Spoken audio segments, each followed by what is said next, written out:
ESPN, the Total Sports Network, presents the finals of the ABC Bud Light Masters.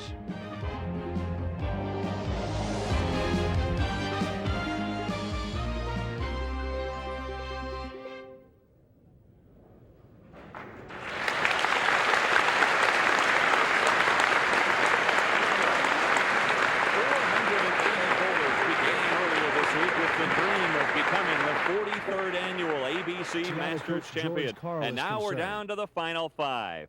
Hello again, everybody. I'm Dave Armstrong, along with Hall of Famer Earl Anthony and two-time ABC Masters champion Earl Anthony. And Earl, we have a shot of you in your first ABC Masters championship. That came in 1977, and now here you are today. What was it like for you to win this tournament? Well, first of all, I haven't changed a bit. You notice that, Dave? That's right.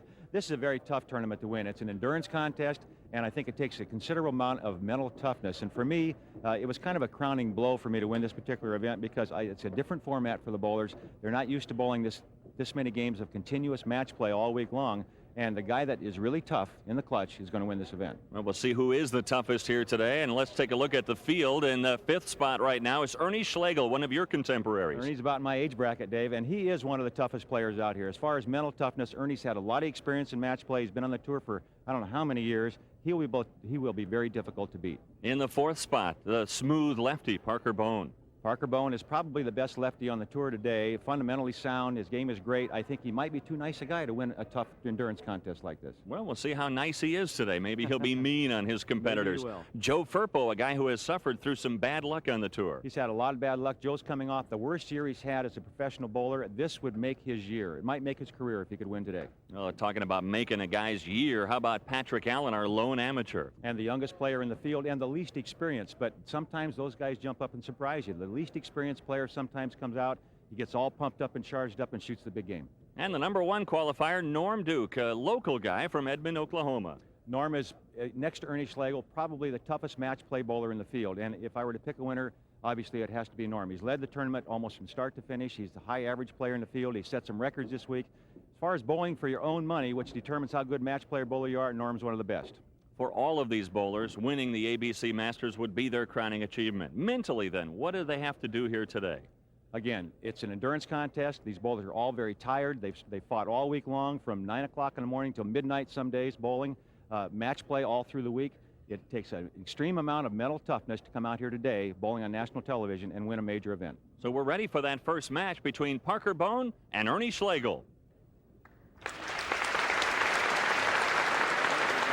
That'll be Ernie Schlegel in the purple shirt. Getting started, Ernie Schlegel, a 26-year member of the PBA with 5 tournament titles to his credit.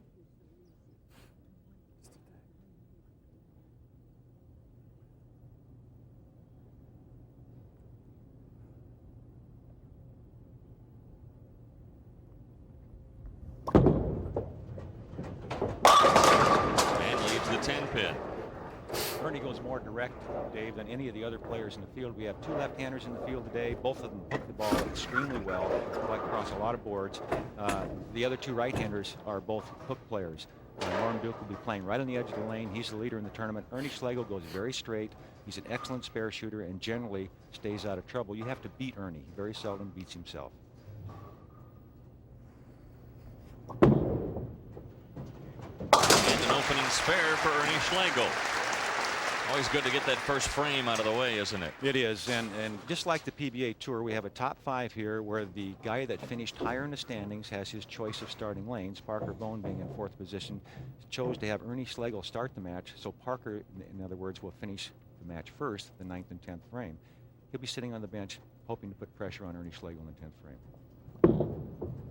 And a beautiful ball from Parker Bone. He opens with the strike, and a great crowd here at the Convention Center in Tulsa.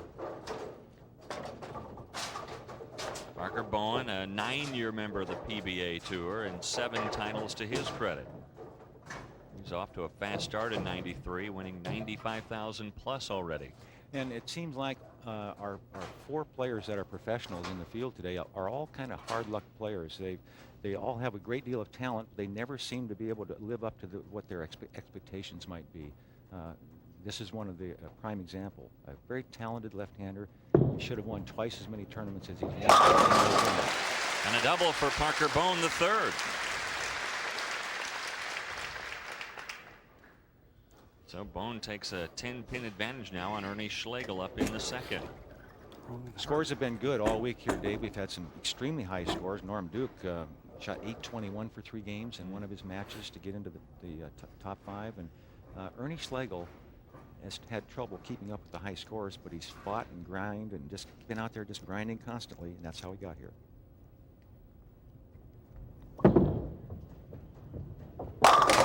Schlegel kicks out the 10 that time.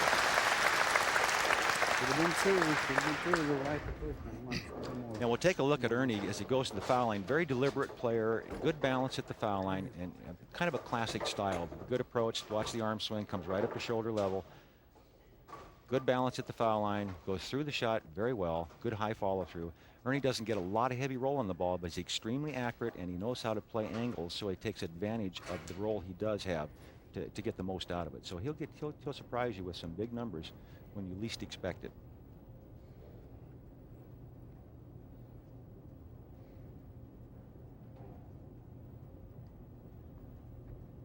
Trying to double up in the third. Lost that one through the head pit.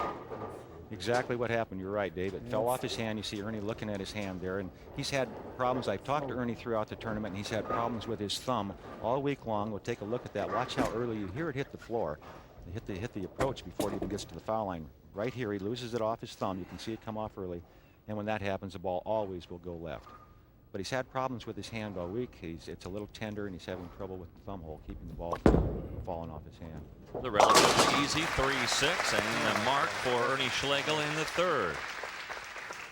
Now here's Parker Bone working on a double.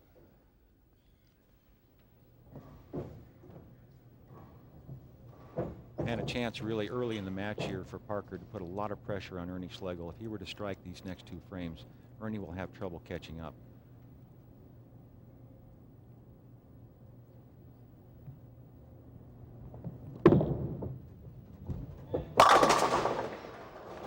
And he could not get the 6-pin to go down. And unfortunately, actually a very good break here for Parker Bone. And Parker normally gets the ball well out on the lane with a lot of heavy roll on it. That one, he had the same problem happen to him that happened to Ernie Schlegel. It fell off his thumb, the ball hit the lane early, and he's lucky he didn't leave the 8-pin along with the 6. Very difficult spare then. This very easy cross lane, a lot of ball speed. And no problem. Parker is a 3-time winner of the PBA Sportsmanship Award, and we talked to him about how nice he is. And one of the questions we asked was, is he too nice to win here today? Never too nice to win here today. I'm going to go out here and bowl hopefully 4 of the best games I can possibly bowl, and I want to be 1 pin better than each one of my opponents. As far as being nice, we'll put that one in the bag right now. Coming out trying to be mean and up 9 right now in the fourth. Comes back with another strike. 3 out of 4 strikes now for Parker Bone the third. Keeping the pressure on this man, Ernie Schlegel. And I guess a lot of people will remember Schlegel, if you're a longtime bowling fan, for that bicentennial year when he always came out in the Stars and Stripes colors. Ernie is one of the more colorful players on the tour. He likes to promote Ernie Schlegel, and there's nothing wrong with that. If you don't blow your own horn, nobody's going to do it for you, and Ernie's very good at that. Now, while we're talking about Ernie, let's say hello to his wife, Kathy. Today's her birthday. And her and my wife are best friends, so happy birthday, Kathy. And speaking of family, his daughter on hand, Darlene Schlegel. And she's nervous. You can see that. Darlene's been to a number of these and watched Ernie in competition, and she suffers right along with that. I think it's harder to watch than it is to compete, Dave. Ernie was saying that with his wife, Kathy, celebrating her birthday, she wanted a new dining room set, so he thinks he's earned enough to buy her one, regardless of what happens here today. Ooh. Look out there. He got it. Did not like the way it came out, though. Well, Ernie has a problem with a nerve in his back and down through his hip and his leg. You see him kind of fighting it there, and every once in a while it'll grab him. And you watch him grimace here. The look on his face at the point of release, right there, it grabs him and it hurts, and it hurts a lot. This is an ongoing thing that he's been battling for a number of years, and if he bowls a lot of games, which you have to in this particular event to get to this stage, it's hard on Ernie. Let's face it, Ernie's 50 years old. This is it's tough competition. There we go. I like that one better, and the result is fine. A strike in the 5th for Schlegel. If Ernie gets it going, he'll get pumped up. If he can carry a couple of light hits like that, and here's a good look at it. Now watch the head pin go to the wall, and you'll see the last pins to fall are the 4, and excuse me, the 5 and the 6. Ernie likes that kind of hit, and he'll start yelling and screaming and dancing even though it hurts. And he'll start yelling fruit salad. Fruit salad. Fruit salad. That's a light hit. You'll hear it from Ernie if he gets it going. This is really, I'm always impressed watching this young man bowl. He's one of the classiest players on the tour. The style is just about as good as you can get it right here. Great arm swing. $1 million arm swing. Boy, and $1 million strike. And that gives Bone a 20-pin lead now through 5. Actually into the 6th frame now.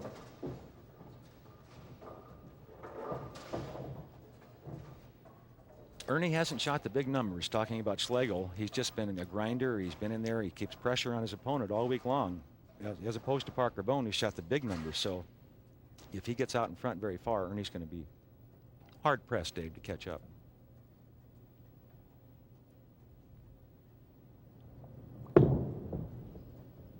Another strike for Bone. Wow. That's 3 in a row for Bone and a 30-pin lead. And we'll return to the Tulsa Convention Center in just a moment with more of the finals of the 1993 ABC Bud Light Masters.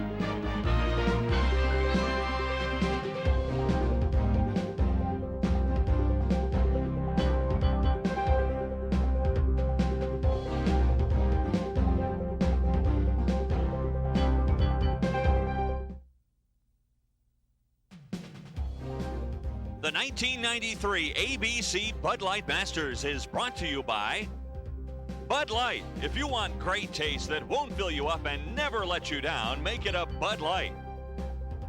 By Midas, where you can get same-day brake service because your brakes can't wait. And by Coast Deodorant Soap. That crisp, invigorating scent makes Coast the eye-opener. So we move now into the 6th frame for Ernie Schlegel, down 30 pins.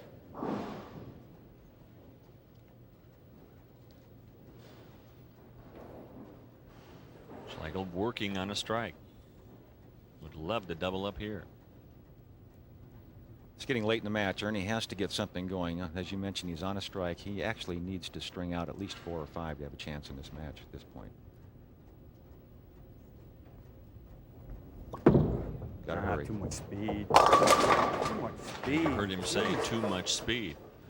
Well, I think more than speed. Ernie's getting around the side of the ball, and when he gets around the side of the ball, it spins on him and it doesn't grip the lane. Ernie, in order to bowl well, has to roll the ball. He has to stay behind it, get that forward roll, and that's when he gets his best ball reaction. Now, if he gets to the foul line a little fast, he gets around the side of it, and it slides out like that one. Trying to convert on the 2-4-5, done perfectly. Do you recognize the guy in the hat? Michael J. Fox. He's alongside Johnny Petraglia, former lefty. Still a lefty, but a former great lefty bowler. And Hall of Famer. Michael J. Fox will be in the upcoming movie Greed. It will come out sometime next year. He'll play a pro bowler. Well, he's got a good instructor. Johnny Petraglia can teach him as well as anyone can, that's for sure. He looks pretty much into this, doesn't he? Studying the form, trying to get it all down. He was here late last night, and Schlegel continues to struggle. And the rotation, you can always tell when Ernie's in trouble by the rotation of his ball, and you can see that the ball is rotating right to left instead of end over end. He's in trouble, and that's what he's getting now. He's getting around the side of the ball and rotates his hand around the side. It doesn't react. It skids 60 feet. We'll take another look at Ernie, the rotation of Ernie's ball. Here's a look at it. Now watch the ball. You can see by the label on the ball, you can see his hand on the side. Now watch the rotation as it goes down the lane. You can see it's going from right to left and never grips the lane. It slides all the way down the lane in the oil. Right on the end where it's too late, it finally rotates from toward the pins, but it's just too late then. And now here's Parker Bone working on 3 in a row, trying to make it 4 in a row here. Good chance to close out this match early. Wow, he is on target. And he's not letting up. He's being very aggressive, and He's not getting overly excited. He knows he has to bowl 4 games to win the championship. This is just one of those 4, he hopes. Well, Bone knows what it's like on the other side. Bone yesterday in one of the qualifying matches watched Joe Firpo roll a 299 at him. He also was unfortunate enough to be bowling Norm Duke when he bowled 821 against him. So 821 for 3 games. It's pretty heavy duty. You don't get beat very often with that kind of a score. And the first really bad ball from Parker Bone. He's made 2 mistakes, both the same. This one actually hooked more than the other one. Remember when we talked about earlier in the match when in the 3rd frame when it came off his hand, early hit the floor, hooked early. That's exactly what happened there. And Parker will switch balls, go cross lane, a lot of ball speed. This young man can generate tremendous ball speed at his spares. Problem on the 4-7. No open frames at all for either bowler. And Parker Bone, the 3rd, leads by 40 as we head to the 8th frame for Schlegel.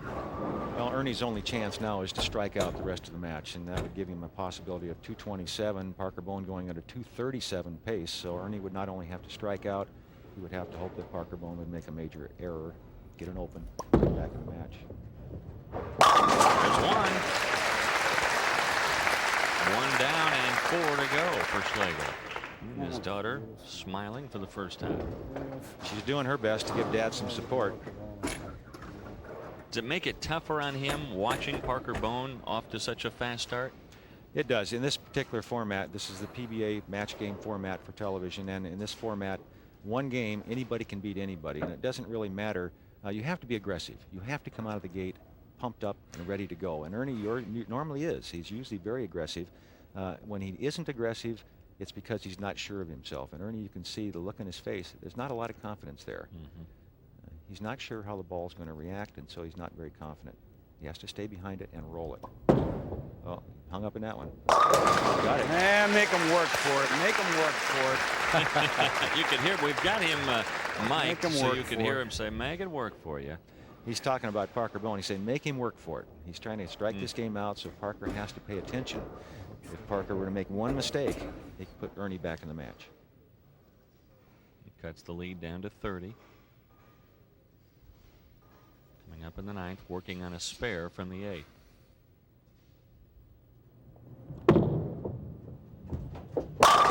So that sets him up. Hard to do it much better than that. And he made him work for it, and Parker is right there. Parker only needs a mark in the 10th to close out this match, and obviously he would like to throw the strike here and end it. You must be aggressive. You can't back down now. You got to go out there and be aggressive. This is the ball that wins the match.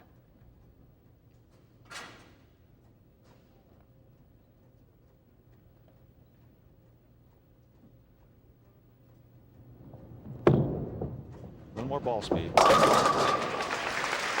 And another strike. That will do it for Parker Bone. A little more ball speed to try to avoid going through the big headpin. mistake. Yeah, I'm sure Parker was thinking, don't let up on it. And you know, the shot previously on that lane when it went high and the headpin and crossed over, he didn't want that to happen again. Get the big split and put Ernie back in the match.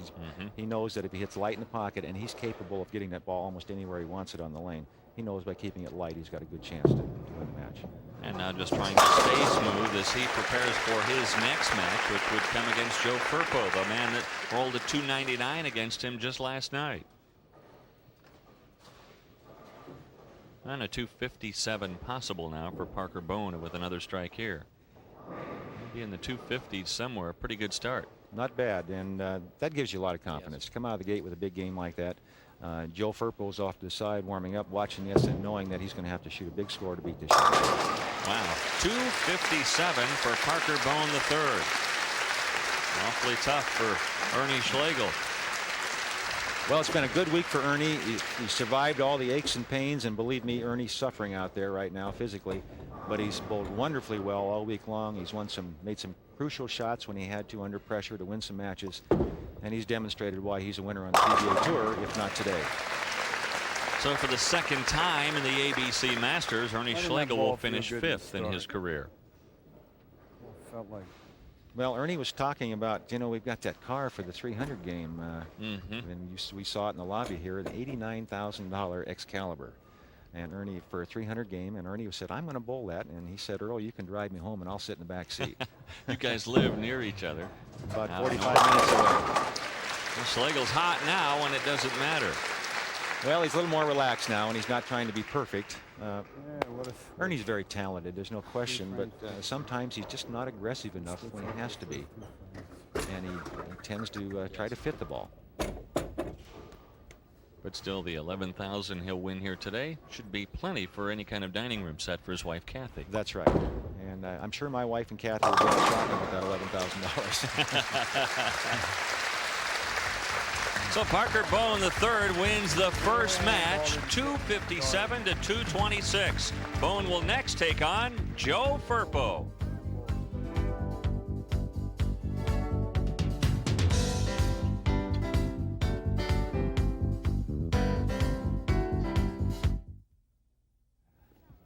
Yes. Yeah, that was the closer. That's the one we want. Leave the building. We do that now or later or bunch all those together? Yeah, that's a good shot anyway because he threw it light and he actually played the lane the way he wanted to, so that's a good one to use. $10 for this. Okay.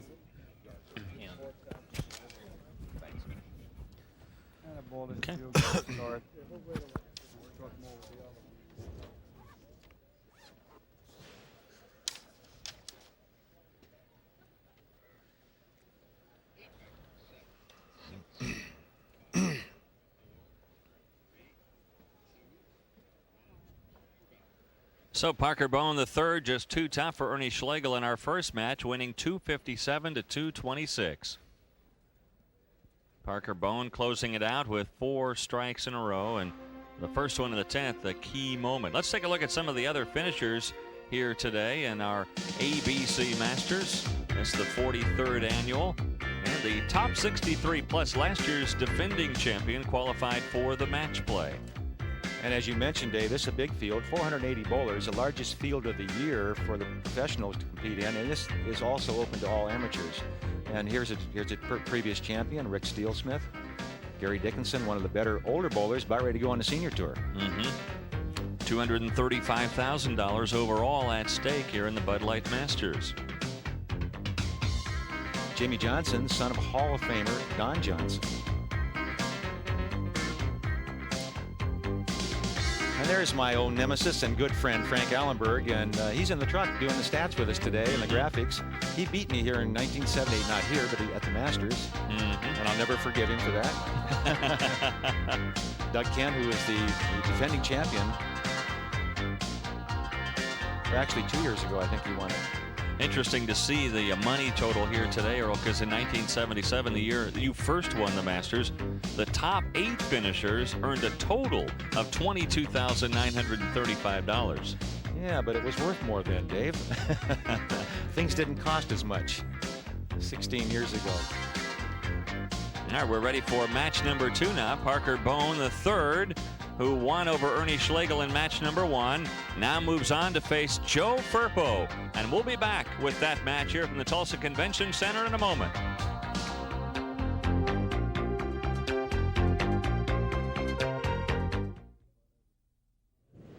And there is the $89,000 Excalibur motor car that is available to any of these bowlers. The first one to bowl a 300 here on TV today.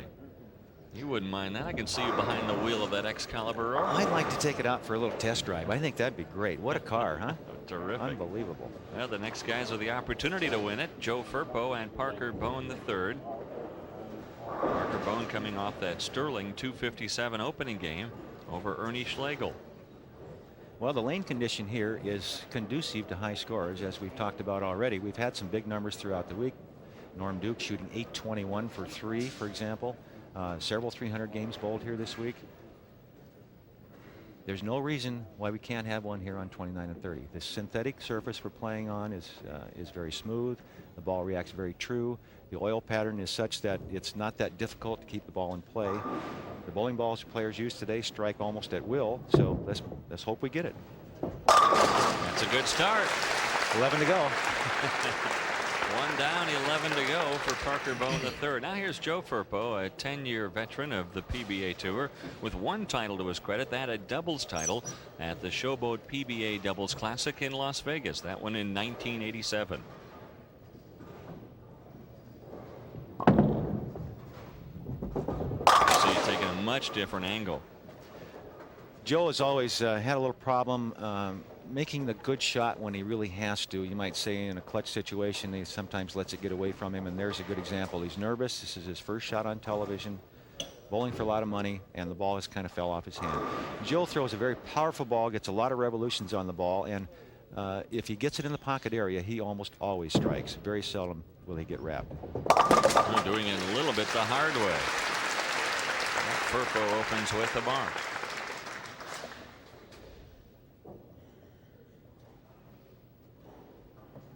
Firpo's best year as a pro came in 1991. He earned $59,740 that year. Top prize here today, $43,000. Well, this would make his career. A win today would obviously enhance anyone's career. The ABC Masters Championship, one of the crowning jewels in bowling.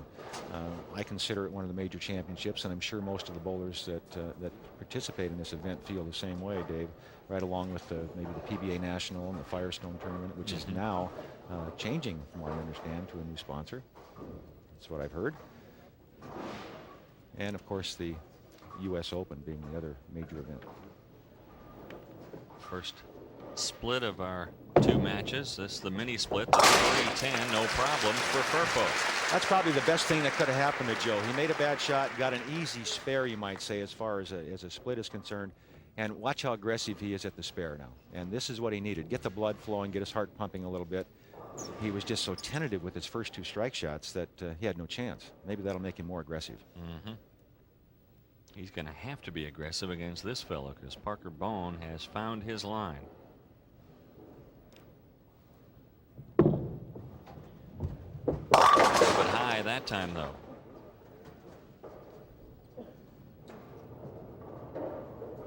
Bone leaving the 2-4-7. Parker, one of the better spare shooters on, because what makes a good spare shooter isn't necessarily how much ball you throw, it's how accurate you are. And Parker can generate a lot of ball speed and still maintain his accuracy. So you don't try to roll a lot of ball to knock down spares. You try to throw it firm where you want it to go. And Parker Bone remains perfect. A spare up in the second, and he leads by 2. And Parker's well aware of Joe Firpo's ability to string strikes, so I'm sure he's thinking, come on, Parker, let's get it going early here. We don't want this guy to get a lot of confidence. If you're going to beat Joe Firpo, you've got to get him down early. Don't let him get a string of strikes. If he gets his confidence going, he might go right off the sheet.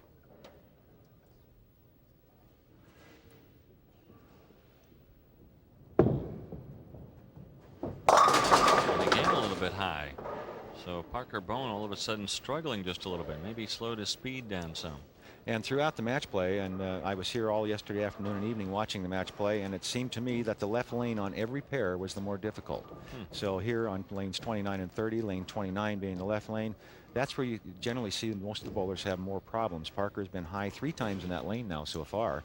And of course, Joe Firpo had the baby split there last frame. For the 2-pin, look out, that one almost slid by.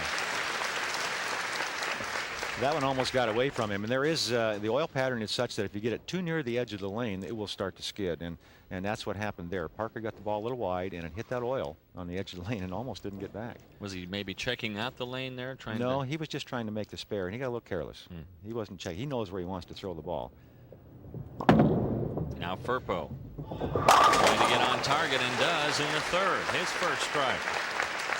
And as I mentioned, you get this young man lined up and start striking, he might not ever stop. So Parker Bone had better get going if he's going to stay with Joe Firpo. We're at the Tulsa Convention Center, and this, unlike normal bowling centers, And rather a large facility here. Does that have an impact on the players? It does. It's a different way of playing the game. You feel like you're bowling on stage. You actually do. It's such an open air facility. Joe let one get away from him there, and I'm surprised he's actually using the bowling ball that he's using. That particular ball, I don't think he's played with all week. It's a brand new shell. It's very smooth, and he's not getting the back end that he normally gets. He isn't hooking as much as he normally does. And here's a look at the convention center here. The American Bowling Congress Championships are held here for several months. Thousands of bowlers come in here and compete, and it's the highlight of the year for most of the bowlers that are members of the American Bowling Congress. Wow! What a great shot. Great shot by Firpo. Not a split because the head pin was standing, but still a great shot nonetheless for Firpo. And he does this perfectly. He throws it hard and straight. The idea is to get the 1 pin, the head pin, to go into the 10, and you'll see that happen right there. Just the way they write it down. No problems. You mentioned how many bowlers come here. 43,000 participate between February 13th and when this will all close, June 7th. Parker Bone lucky to trip out the 6 pin. And I think what's happening out there right now is it's happening on the left side because Parker's already bowled 1 game, plus the practice before the telecast. There are 2 left-handers in the top 5. So what's happening is they continue to bowl. They carry the oil. They move it around with their bowling balls. And as that happens, the lanes change. They go through a transition period here, and the bowlers have to adjust to that change, and they will very quickly. But usually it'll take 2 or 3 frames to get lined up. And here's a look at Parker Bone again with his strike ball, and the ball's hooking a little more in the back end, and he's going to have to make a move, and generally he'll move right, more toward the center of the lane to get away from this back end, all that back end where the ball finishes so hard. So I expect Parker Bone to make at least 2 to 3 board move with his feet and his target more toward the center, so he won't be crossing quite as many boards. He throws plenty of ball. He'll get plenty of hit. More ball speed. And a better result. A strike in the 5th for Parker Bone. We are dead even through 4.5.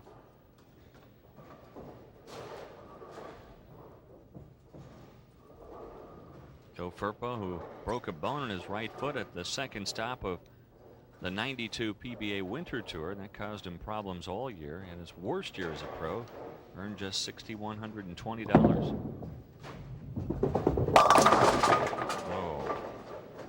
He tripped out the 7, but still a tough split and a tough break for Firpo here at a crucial time in the match. As you can actually hear his ball rolling over the holes, and that means that he's rolling it very high roll, very forward roll, and this is considered an impossible spare. What he'll try to do is throw the ball very hard at the 610 and hope he bounces it out of the pit. Tried sliding it over, but there's no way. The angle with that 6 pin straight across from the 4, there's no way to get it. It's possible, but very unlikely. It happens once in a blue moon. Here's a look at that, and watch the ball. Throw it hard, slide it by, and actually I don't think he was trying to slide it over. It just got away from him a little bit. He wanted to bounce it out of the pit. Joe has to be more aggressive. He needs a little more ball speed.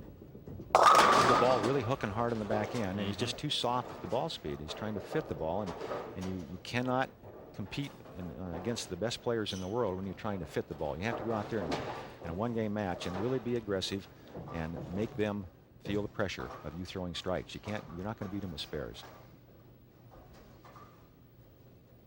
Going after the 3-6-10, and he trips out the 10, a spare in the 6th, but Parker Bone has opened up a 14-pin lead.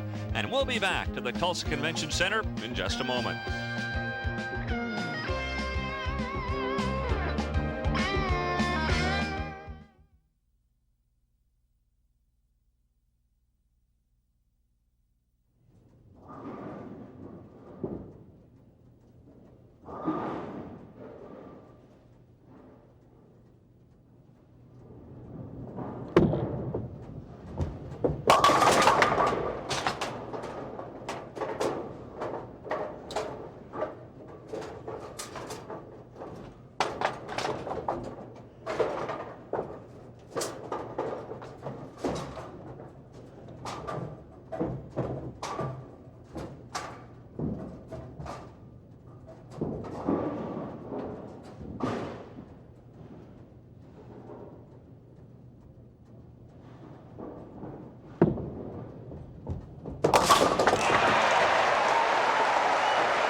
Parker Bone, the third while we were away, bowled through in the 6th and 7th frames, picked up a very difficult 4-7-10 in the 6th frame. Watch this. But then in the 7th, an open frame, and now here was Firpo with a strike in the 7th. And as I mentioned, Dave, I believe the lanes are going through that transition period. And as the oil moves around a little bit, the bowlers have to realign how they want to play the lanes, how they're going to adjust to the changes in the lanes. And right now, Parker Bone is really struggling. Back-to-back splits for Parker Bone. He picked up that one in the 6th, which you saw, and missed on an easier, really, 3-7 split in the 7th frame. And here's a chance for Joe Firpo for the first time to take the lead in the match. Does not, and now he'll have a split as well. The 3-10, one he converted earlier in this match in the 2nd frame. And if he makes this, we'll be dead even. And now it means a little more. It's late in the match, and can't afford to miss it. Makes it a little tougher. A lot of ball speed, cross lane. The idea is to get the ball on the right-hand side of the 3-pin here, bounce it into the 10. Just like that. Nothing to it. Well, we're seeing a good exhibition of spare shooting where we expected to see a lot of strikes. So a spare for Firpo in the 8th, and now here's Bone bowling in the 8th frame. Each player with 124 through 7. What a difference a game makes for Parker Bone, who rolled a 257 in the opener. And now would be a good time for him to get very aggressive, really up the ball speed and go straighter to the pocket. A lot of ball speed and go straighter. See, he's too soft with the shot. He's getting it down on the lane early, and it's overreacting. And Parker, with all the experience he has, he's normally more aggressive than this, and maybe, like we talked about, Dave, too nice a guy and not aggressive enough, not a killer instinct that is necessary to win in match play. He's just being too cautious with the shot. He's trying to fit the ball rather than going out and letting it go. The 2-4-5-7 really needs this one here. Tough spare. He wants the ball to get through that pocket area, you might say, and get back to the 8-pin. Like that. He does. So we are still dead even through 8. Where the 9th and 10th will be where it is decided. Just like in a tie match where they go back and roll a 9th and 10th frame roll off. This is just like that. So we're basically in sudden death time.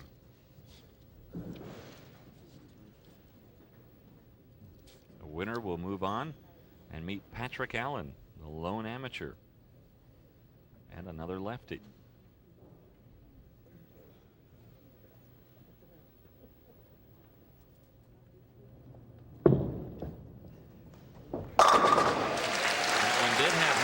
Speed, and in the foundation frame, Parker Bone comes up with the strike to put the pressure back firmly now on Firpo.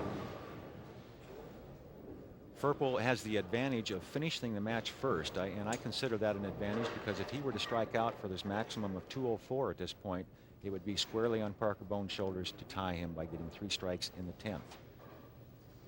So it's all up to Joe. He controls his own destiny at this point.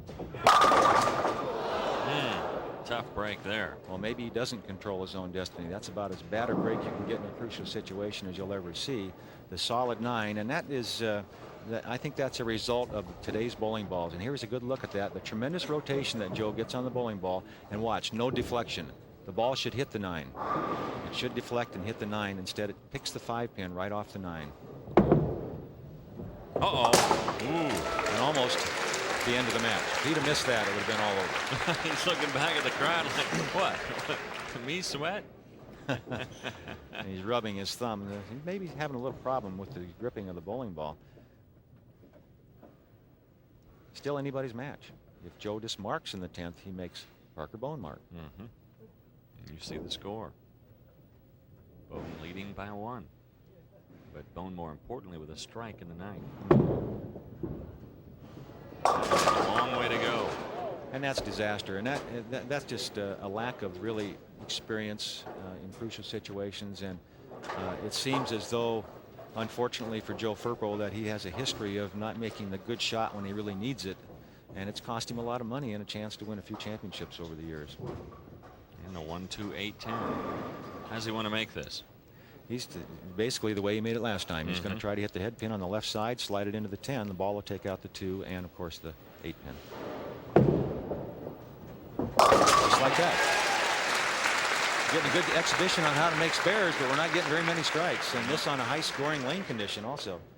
Here's another look at it, and I'll watch him. A lot of speed. The ball never does really grip the lane and hook. He just wants to get a piece of that head pin, and he uses sideboards to kick out the 10. That's twice in this particular match he's picked that up. So Parker Bone picking up the 4-7-10 and 2 washouts by Joe plus 2 baby splits. The pin count, that's as many as you can get. So 179 for Firpo. But now Parker Bone has his own destiny in his bowling ball. And sometimes it's harder to get a mark when you need it than it is a strike. The tendency here is to make sure you don't get the open and be cautious. And the idea is to be very aggressive, much as he was against Ernie Schlegel when he threw the ball harder. He needed the first hit in the 10th, carried the wall shot. That's what he should do here. Up the ball speed, line it to the pocket. Don't give it a chance to overhook and get the big split.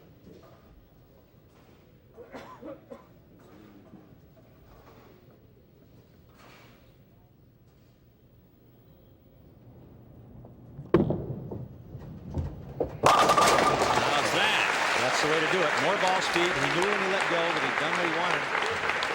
And he really had a lot of revolutions on that ball. He threw it hard with a lot of rotation. It's hard for the pins to stand up when they get hit that well. And this is the game winner right here. This is the clutch shot, and this is how you make it under pressure. Good ball speed. Don't give it a chance to get away from you. And he's running it out, and he's 2 pair over.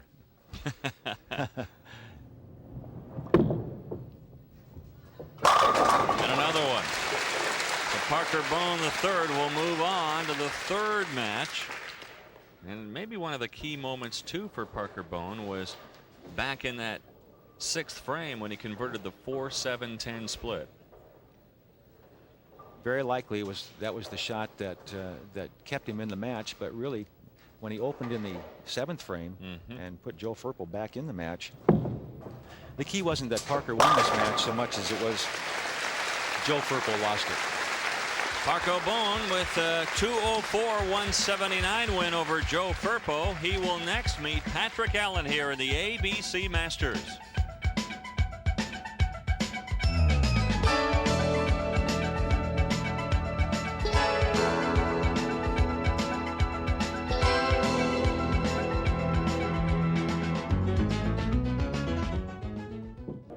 So Parker Bone III wins over Joseph Firpo, 204-179 for Bone. The split conversion in the 6th frames, and then closing out with 4 in a row proved to be too much for Joe Firpo. So it's 2 down and 2 to go, if you will, for Parker Bone. And his next match will come against Patrick Allen, the amateur. For Allen, this will be his first time ever in the finals of the ABC Masters. And you see, it started with 480 bowlers on Tuesday who had a chance to wear that wonderful crown of the American Bowling Congress Masters Championship for 1993. And you see the average to cash was 214, almost 215 pins, and the average for match play 218 pins. And one of the best this week, and the man that's the top qualifier is with Earl Anthony now. And with me here, thanks Dave, and with me here is of course our tournament leader Norm Duke. And Norm, you've done extremely well over the years in the ABC Masters competition. You've shot tremendous scores, never won. What's going on there? Well, I tell you, I feel like that in every aspect of the game of bowling. I do so much, it seems like, in only 3 titles. I didn't even get a berth in the Firestone this year. It's humbling, and today I've got to win. You know, it was hard missing the Firestone, and the next year the General Tire, I'm going to be there. Recently married, maybe the wife's going to be an inspiration this week. What do you think? She's been an inspiration, and I can't be happier. I'm just glad she's here and she's watching. Well, I wish you a lot of luck today, Norm. I know you're going to give us a good match. You're one of the best match play bowlers on the tour. Do you feel in head-to-head you might be the best player here? No comment on that. Come on now, show us. All right. Well, we'll give it back to Dave Armstrong. Dave, we're ready to go again. Back to you, partner. All right, thanks a lot, Earl. And Norm Duke will be coming up in our next match. But first, we have the semifinal match between Parker Bone III and Patrick Allen. We'll return to the Tulsa Convention Center in just a moment with the 93 ABC Masters.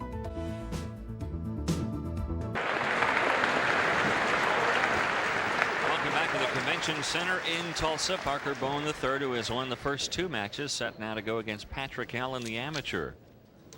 Parker Bone will try to regroup after rolling a 257 in the first game and just a 204 in that second game, but he closed with 4 in a row. And again, a little bit high on that head pin. And Parker shaking his head. He's a little confused, especially on the left-hand lane. The ball's overreacting for him, and he's having a problem getting it to hold the line to the pocket. And again, I feel that Parker has the experience. He'll make the adjustments. This particular spare, he'll go cross lane, a lot of ball speed, much as you saw Joe Firpo do twice in the previous match. Try to get the ball to hit the left-hand side of the 2-pin and deflect into the 7. Wow. He shaved the 2 and could not get it to go. That's hard to do. It is, and this ball almost doesn't get any. Watch this. It barely hits the 2 and just enough to get a piece of the 7. He almost didn't get any. And that's hard to do. Harder to do that than to make it. You bet. All right, here's our first look at the only amateur in the top 5.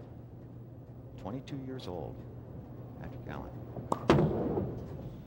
The lefty's going head to head, and he leaves the solid 7. I wonder how nervous he is playing on TV for probably the first time in his life. Well, if he's like most people right now, he couldn't tell you his name. He'll go a lot of ball speed. This young man can really rev it up. He's got a lot of talent, and this is going to be a great experience for him, win or lose, and it'll obviously help him in the future. He doesn't have any plans to be a professional bowler. He's making a lot of money as an amateur. Kind of a misnomer, I guess, to consider a person an amateur who's making a living throwing a bowling ball, but that's exactly what he is. Actually, Darrell Dobbs, the executive director of the American Bowling Congress, on hand. Very talented man, and I consider him a good friend, and I think he's done wonders for the American Bowling Congress, and he's a good leader, doing a great job. Talking about the money that Patrick stands to make here today. They asked him what he would do. He said, I'll spend it. I like to spend money. Well, he's going to have a couple of pockets full when he leaves here, that's for sure. And there's a good example right there, Dave, as you see the spare he left there. He's 7 count. He leaves the 3, the 9, and the 10. And the idea here is to hit the 3-pin on the left-hand side. The ball then will drive through and take out the 9. The 3-pin will take out the 10. But that was a good example and of getting the ball too wide on the lane and getting out into that area where there's a little more oil. And I talked to the players beforehand. They said there's an out of bounds. You get it out of bounds, which is out near the channel, it will not get back to the pocket.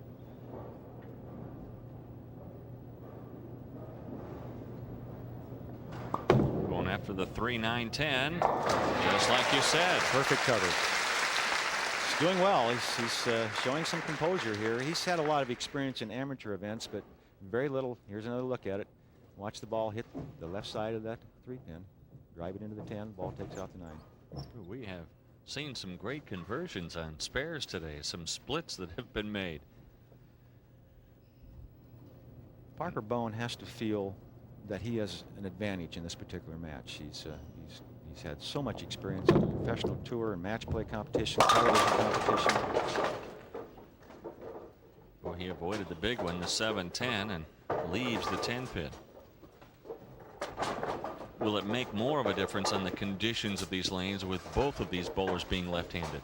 You bet. And again, ball speed is the key. If they get a little soft or let the ball down in the lane a little early off their hand, they're going to get in trouble. They have to keep the ball speed up, and I think they need a little more loft. And you'll see Patrick Allen get the ball out in the lane, and he'll actually hold the pocket, I think, better than Parker Bone. So Parker, in order to hold the pocket, hold the line, keep the ball in play, needs good ball speed because he sets it down earlier than Patrick Allen. Bone trailing by 8.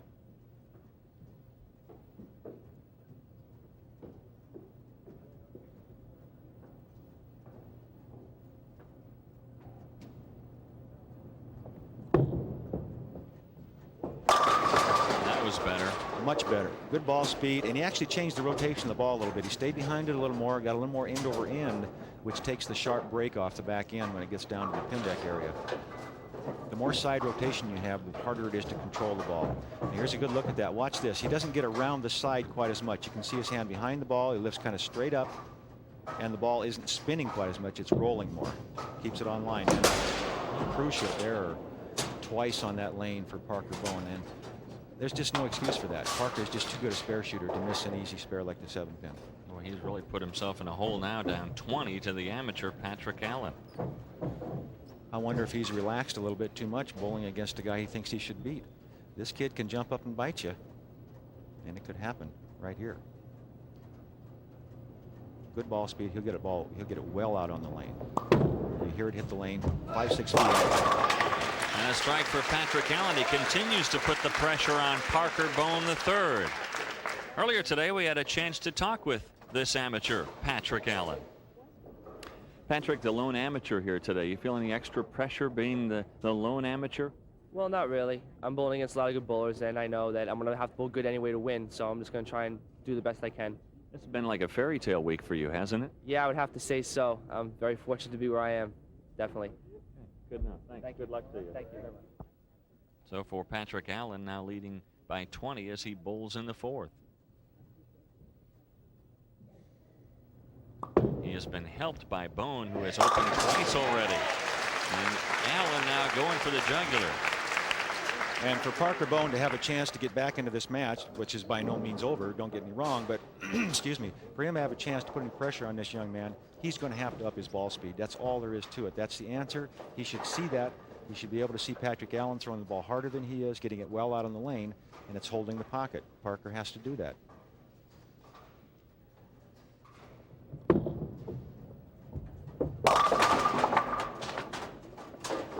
Bowen continues to struggle. Who would have thought this, though, Earl? I mean, the way he opened with a 257, he was solid. And obviously, the conditions have changed such that he is not being able to make that adjustment.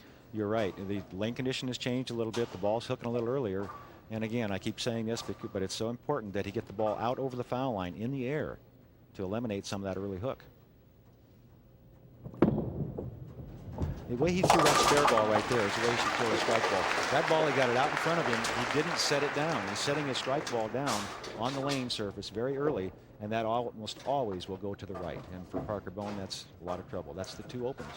Basically, he set the ball down early, let him get away from him. Even on the 7-pin when he missed it, he set it down, the ball skidded out of his hand off into the channel. Bowen really desperately needs a strike now. Trailing by 30 in the 5th. Needs to string a few together. Well, he got that one in front of him, and there's the result. You could see the ball was well out over the foul line when he released it. Giving himself a little pat on the chest there. So the pressure now back on Allen. Although he leads by 30, you got to figure this youngster is looking at this one of 2 ways. Either he's putting a lot of pressure on himself, or he's saying, hey, I'm going to make a nice check no matter what happens here today. So let's just go out and have some fun. I doubt if he, excuse me, I doubt if he's quite that philosophical, Dave. I think he's out there, he's nervous. He's going to do the best he can, but he wants to win this desperately. And he's going about it in the right way. 3 in a row now for Allen. And this is what we talked about earlier when we said that he's an unknown quantity and he could jump up and shoot the big game at you. And this is what he's doing right now to Parker Bowen. And Parker Bowen knows this can happen.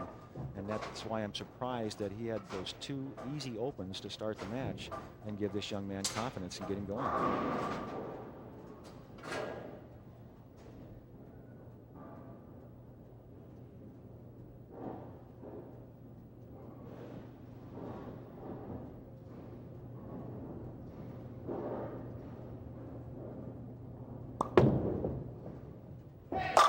Just 22 years old. 4 in a row now for Patrick Allen, the amateur, who leads the professional by 50. We'll be back to the Convention Center in Tulsa in just a moment.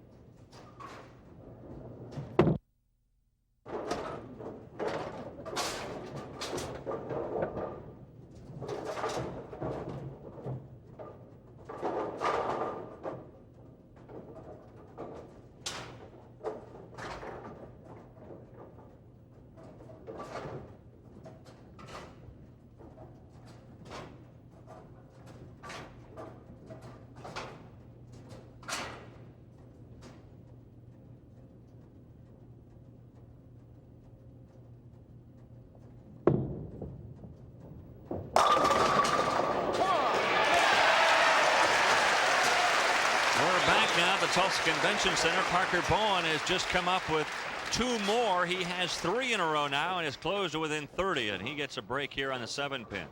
Watch the head pin, go to the wall, come all the way back across the lane with just enough to get there before the machine comes down. If the machine had touched that pin before it went down, it would have had to been reset. So now the pressure back on Allen. He still leads by 30, working on 4 in a row here in the 7th. This is the biggest shot of the match for him. He has to answer that string of strikes right now. Can't let Parker Bowen get down. Solid ball, but leaves the 7. So the door is cracked just a little bit for Bowen. Plenty of room left in the match. There's no question in Parker Bowen's mind that he can still win this match. And he doesn't really need a big break from Patrick Allen. He just needs him to stop striking. And that's what's happened now. And Parker Bowen is sitting there knowing that he could go off the sheet for 237 and still win this match.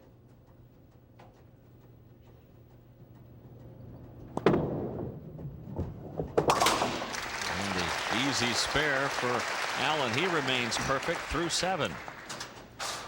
And if I'm Norm Duke, I'm the tournament leader, I'm sitting off to the side and I'm watching this match and I'm thinking, I really don't want to bowl this kid for the championship. I want to bowl Parker Bowen because I bowled him before. He's beat me, I beat him, but I know what he's capable of.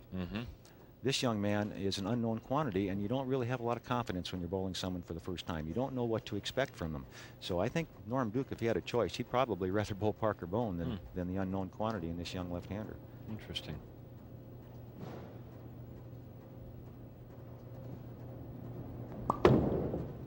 In the 8th, another strike. And I'm very impressed with his ability to get out there and make good shots against one of the best left-handers in the world in a major championship like the American Bowling Congress Bud Light Masters. He's doing a great job out there. Bowen bowling now in the 8th, working on 3 in a row.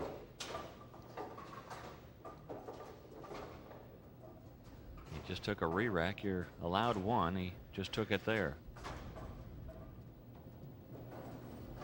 He knows that he needs to keep striking here to stay in this match. Down 29 right now. This to pull him to 19, and he does. And he's made the move. He's made the right move. Maybe it's too late, maybe it's not. We don't know yet, but he definitely is up to speed. You can see him reaching farther down the lane. He's getting down lower, more extension in his follow-through. That keeps the ball on line, and that's what he's done. He's taken all that big hook off the back end, and it's kept him in the pocket area. And that's why he's back with this string of 4 strikes. He has really slowed his pace, too. You can tell he is really grinding after each shot.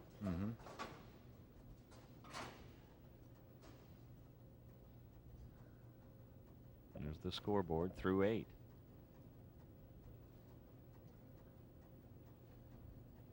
This is a must strike for Parker Bowen to have any chance to win this match right here. There it is. Wow. Bowen has really come back strong after open frames in the 1st and 3rd. He has strung together 5 straight strikes. And here's Parker Bowen. Look how far he got that ball out on the lane, well out in front of him. That's what made it hold the line. When he released it, he knew it was there.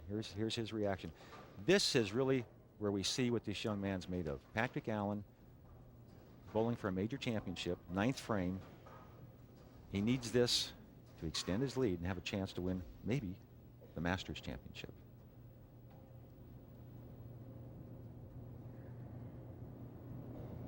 A lead that was once 40 has been trimmed to 9, but 2 in a row for Patrick Allen.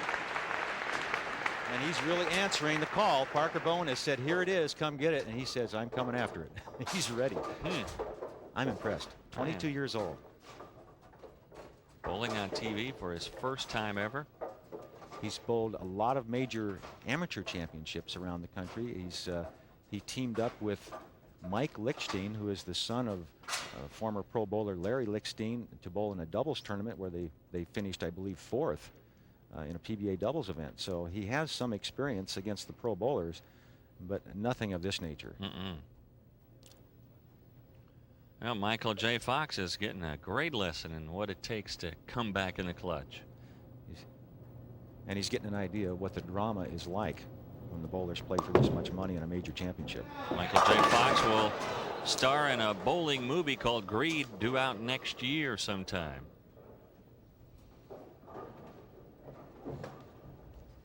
Well, it comes down to this. With the spare, and I expect he'll make this spare, he'll throw it hard and straight cross lane, a maximum of 235 for Patrick Allen. That gives Parker Bone enough room to win the match. 3 strikes for Bone would give him a 237.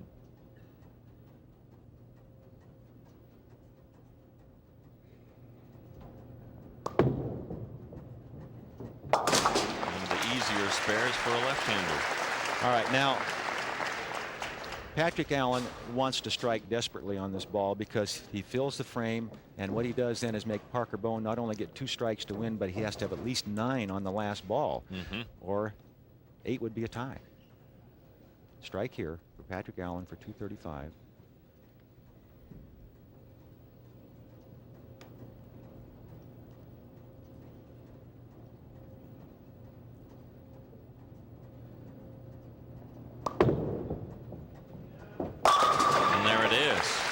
Got to be impressed with this youngster from New York.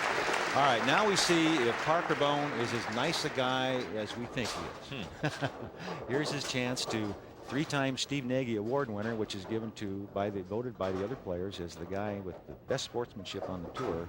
Now he needs 2 strikes, 9 pins. Let's watch.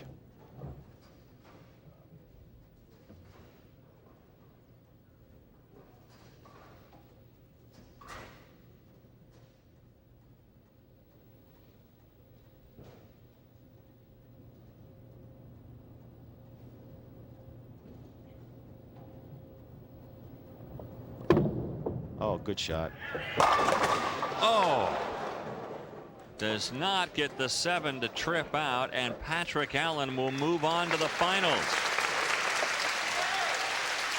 You got to hand it to Parker Bone, though. He came alive from the 5th frame on, but it wasn't enough. And Patrick Allen will move on to the finals against Norm Duke in the ABC Masters. Championship frames are brought to you by Midas, where you can get same-day brake service because your brakes can't wait. And we take a look at one of those championship frames as Patrick Allen wins over Parker Bone 235 to 213. This is the first frame of the first game.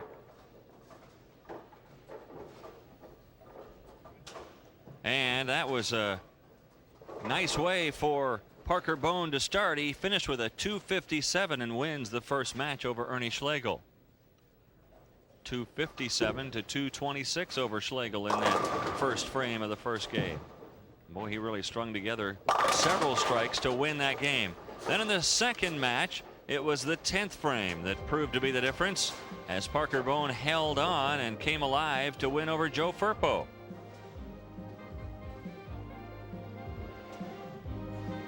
Another solid strike for Parker Bone, and he wins that match over Joe Firpo by the score of 204 to 179. That moved him into the semifinal match where he just met Patrick Allen. And Patrick Allen came alive, and in the 9th frame he comes up with his key strike. This is the one that put him away right here. He had to answer Parker Bone's string of strikes, and the young man showed that he's capable of doing it under pressure. 10 in the pit. And Patrick Allen wins that match 235 to 213. That earns for Allen a trip to the finals. That's where he'll meet the top seed Norm Duke, an 11-year veteran of the PBA Tour. And we'll have that final match for you here on ESPN in just a moment.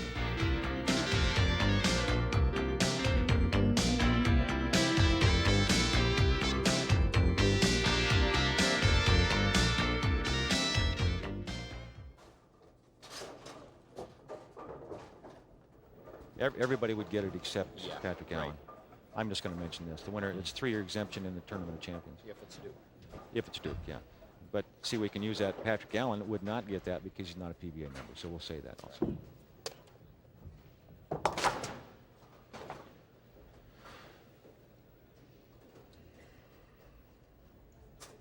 Well, here's one.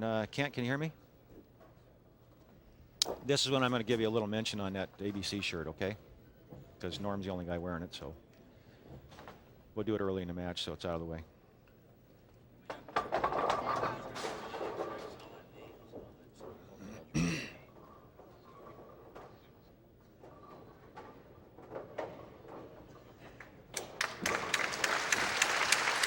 Welcome back to the Convention Center in Tulsa with Earl Anthony. I'm Dave Armstrong. We are ready now for our final match of the 1993 ABC Bud Light Masters. Norm Duke, the professional, facing Patrick Allen. Allen will start.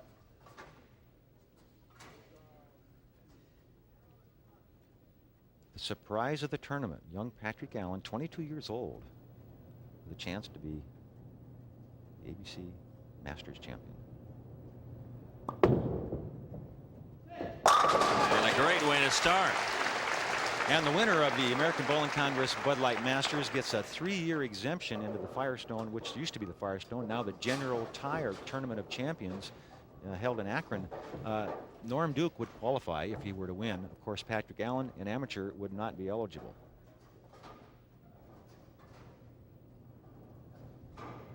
And Duke, who mentioned to you, Earl, that he really missed out on being invited into that Tournament of Champions, would love to go back, and for him, a good way to answer. He's always been one of the toughest and steadiest performers on the PBA Tour, just not a winner. Something always seems to go wrong when Norm gets a chance to win. He'll miss a crucial spare, or he'll leave a 1-pin spare when he needs a strike. Something just doesn't click when he really needs it. Maybe today, chance to win a major championship here. He'll get it all together.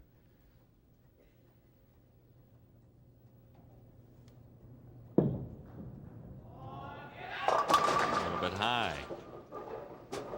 Norm Duke's wife, Karen, as you mentioned, maybe a settling influence on him.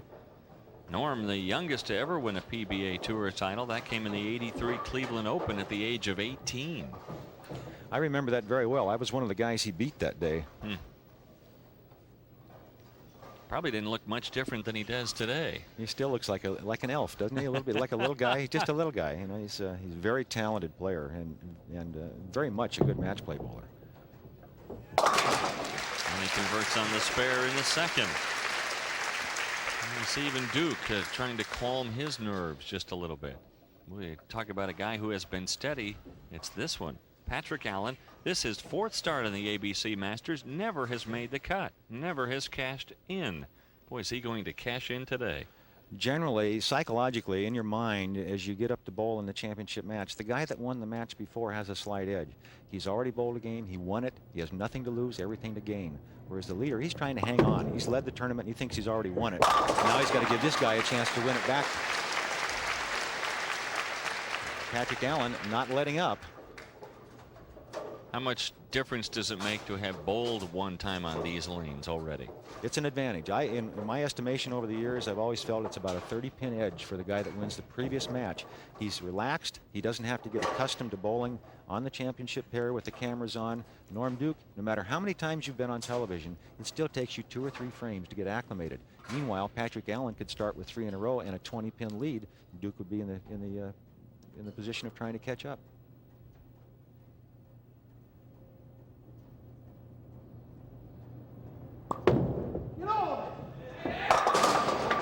And instead of 3 in a row, he comes up with the big split, the 4-7-10.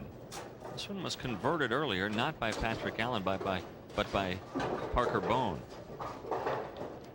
Here's a look at that last ball. He just got it hooking a little early. A mistake that most everybody makes occasionally. Unfortunately, he paid the full penalty. Let's see if he can slide the 4 into the 10. Ball speed has to be high, cross lane. Got a chance. It's close, but not quite there.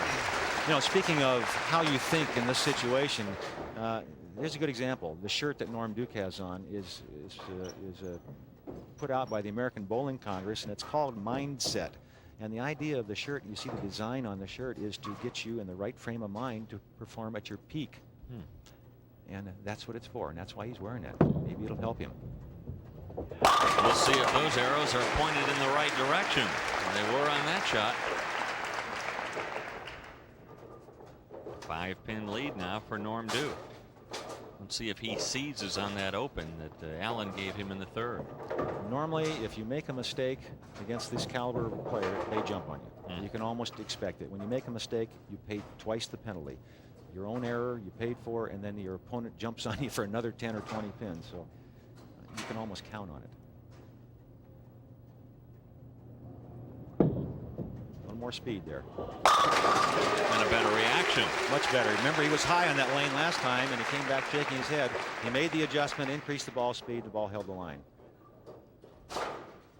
So now, for maybe the first time, Patrick Allen really feeling the pressure. He was always in front in his match with Parker Bone. Now he finds himself trailing for the first time today, down 15.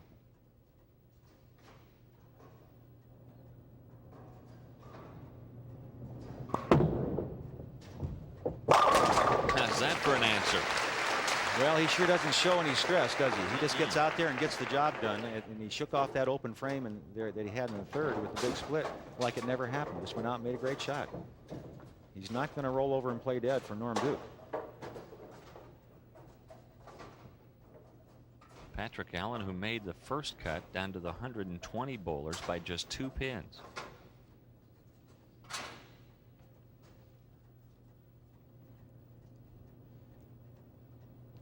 First place, $43,000 plus. Beautiful trophy, the right to be called at the American Bowling Congress Masters. And trying to become the second consecutive amateur to win this prestigious tournament.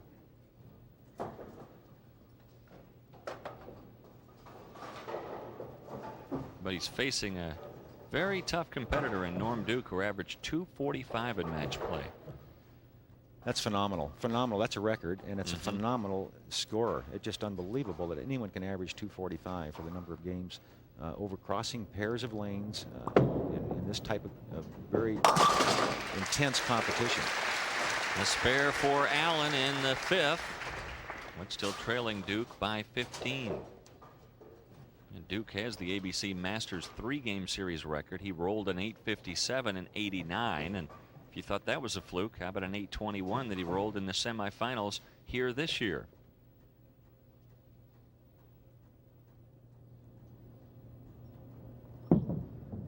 Harry, come on. It did carry. 3 in a row now for Duke, and his wife Karen is extremely happy with how things are developing here. Her husband now leads by 25. And again, I mentioned the fact that the tension that the spouse feels is probably much more so than Norm is feeling. Norm can do something. He get out there and he's performing and he's doing what he does best. His wife has to sit there and just pull for him, and she can't even roll one of the balls for him. So it's harder on her than it is Norm. He just asked for his lone re-rack. For Duke, his best finish this year, he was second in the True Value Open in Peoria. One of my favorite stops on the tour, Peoria, Illinois. What a great town. A little bit high all the way. And when he let go of that ball, he made a mistake in his release. He knew it. You saw him down on his knees hoping he wouldn't split. What he did is he got around to the side of that ball early. And when you do that, it almost always goes high on the head pin. Now here's a look at his release. Watch his hand rotate more so and earlier than normal. Right here, he'll start to see it. It's already on the side. And all you can do from there is lift. And when you lift, you create an early roll. You create a early roll. The ball goes high in the head pin. That's exactly what happened. Sounds easy. Unfortunately, once it's gone, it's gone. You can't gone. change it. That's right. Boy, he goes after the spare so softly. Well, what he does, he throws the ball dead straight. It's like almost a reverse hook. So Norm Duke has the 23-pin lead. He is through 6 frames, and we'll return to the Tulsa Convention Center in just a moment.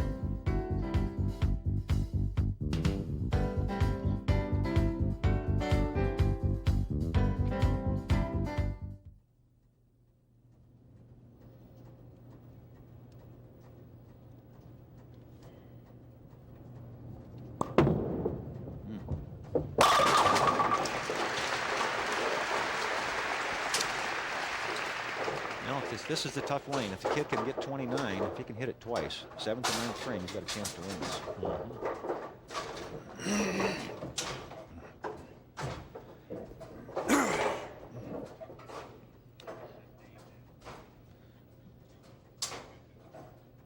like that.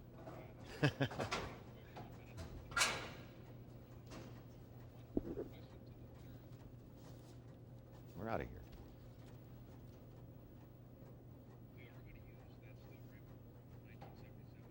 You don't have to. It is. We have us a match, folks.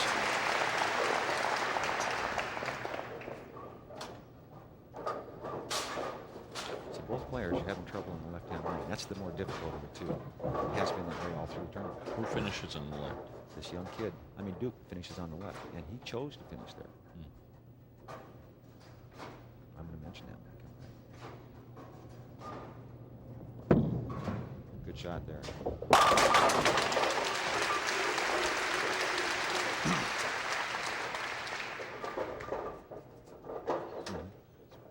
Fluffs it.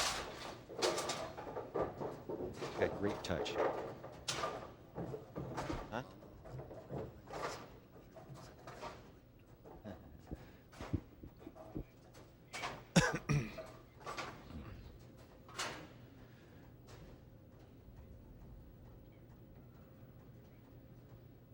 We move now to the 8th frame. Norm Duke with just a 13-pin lead. Both players have been struggling on this left lane. Let's see who can solve it. Again, back to good solid ball speed there for Norm Duke, and that's the key for him on the left-hand lane. Patrick Allen will only have to bowl there once more, the 9th frame. Norm Duke chose, as higher in the standings, he gets to pick his finishing and starting lane. He decided he'd finish on lane 29, the more difficult of the two. We'll find out if that was a good choice or not when it comes down to the 10th frame. Patrick Allen in a must-strike situation here. He can't afford to miss.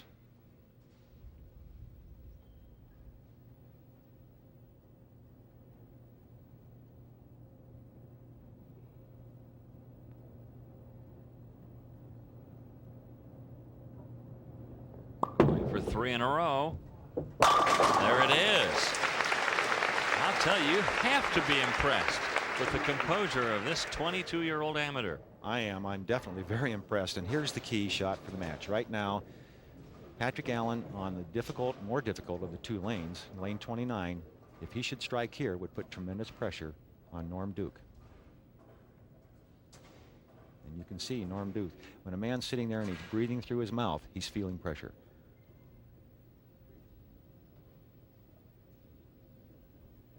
His wife, Karen, sits nervously behind him.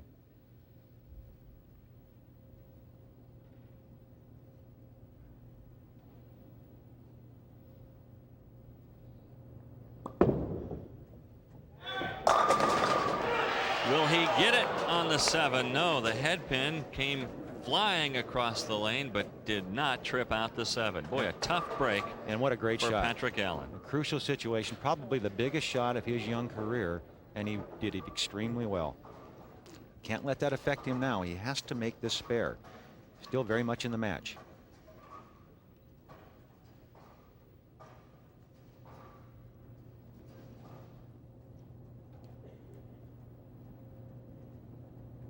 Taking his time on the 7-pin. Got it close to the channel, but here's a good look at his first ball. He's going for the strike on the more difficult of the lanes, lane 29, and he made a great shot. He increased the speed, increased the loft, more rotation. The ball hits extremely hard. But watch the head pin, as Dave mentioned, goes all the way to the sidewall, comes all the way back across, and the pin in the channel, which is the 4-pin, kept the head pin from knocking out the 7-pin. Bad luck. Remember, Norm Duke, our tournament leader, has had trouble in the past finishing out a clutch match. Got away with one there, folks. Let me tell you. He lost his footing. The ball just fell off his hand, dead in the pocket. And you can see the look of relief on his face. Patrick Allen wondering, what do I have to do? Yeah, right. All right, this is the big shot here because it's not over. Patrick Allen still has the opportunity to shoot 224. Norm Duke right now going at a 238 pace. But an open would put him right back in the match.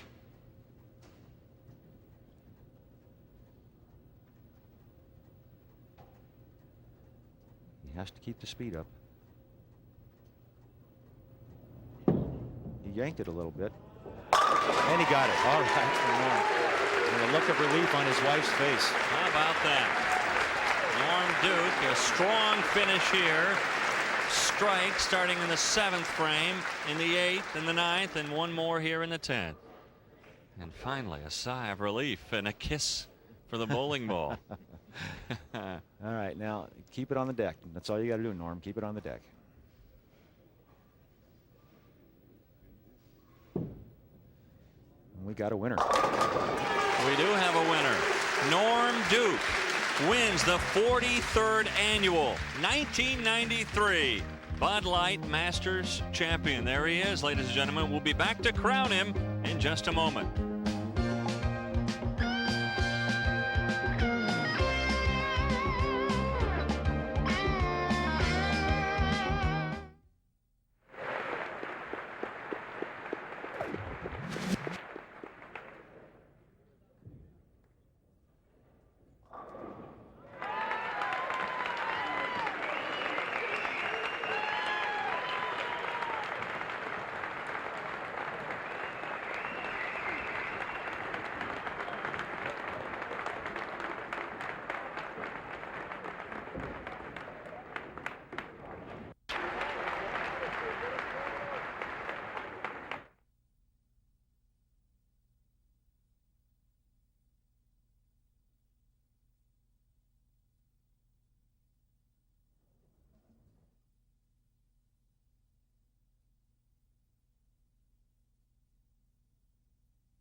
The 1993 ABC Bud Light Masters has been brought to you by Bud Light. If you want great taste that won't fill you up and never let you down, make it a Bud Light. By Denorex, the serious dandruff shampoo. And by Filtrete, clean air filters from 3M.